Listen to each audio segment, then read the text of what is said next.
A screen recording of Matt Brown playing a video game, followed by Matt gaming using different pieces of equipment, including a joystick and Microsoft's large adaptive controller with a directional control and 2 buttons. Matt Brown is known as Captain Canada or Canada in the gaming world. He's an expert in adaptive gaming. He's also a cancer survivor. Matt Brown sitting in front of computer screens and adaptive equipment.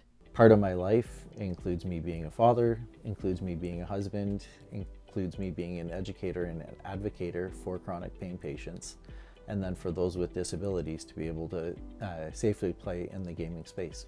Matt started the Warriors and Survivors Esports Gaming Lounge. The mission of the organization is to help support people, their families, and caregivers who are battling the many forms of cancer. Part of that work involves providing gaming opportunities.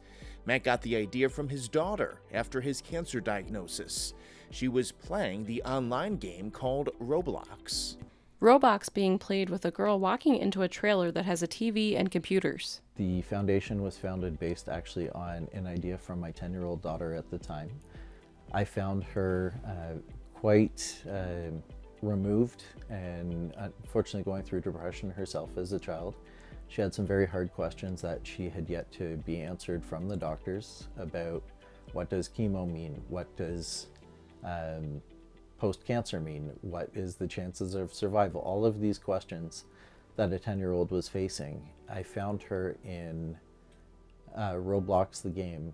She had developed a little personal mobile trailer that she was using to have other friends come in, and designed it on the inside to have a movie space and to have video gaming space. And through the game itself, because of the online aspect, she was having people drop into her world and started interacting with that space. And I happened to ask my daughter, what is that? And she said, Dad, it's my cancer support.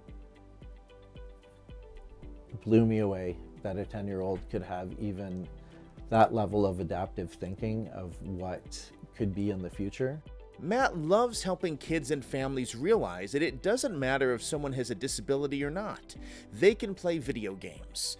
More and more adaptive video game equipment and controllers are coming onto the market to make it possible for anyone with a disability to game. Matt uses adaptive equipment himself.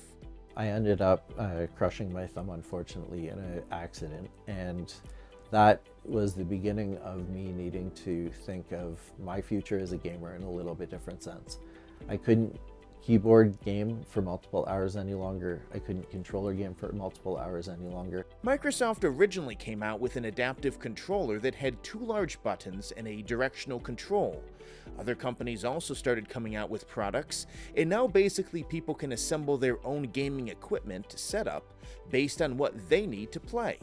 Matt uses many pieces of equipment that can include an adaptive controller, joystick, and foot controls.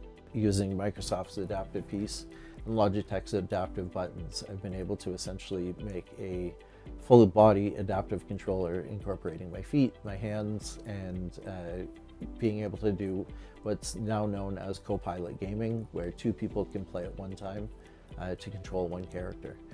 So my growth as a gamer over 37 years is now into a brand new world of being able to explain to families of those with a able need what's available on the market, how it integrates together, how it functions together, and then what are the best games that you can play with the new equipment that you have to get the best experience overall. There is now even technology to allow people who are quadriplegics or who do not have use of their arms and legs to operate video game controls through their mouth or use their eyes to play certain games. With technology now, truly anyone can play video games. To learn more about Matt and his organization, log on to www.wsegl.ca.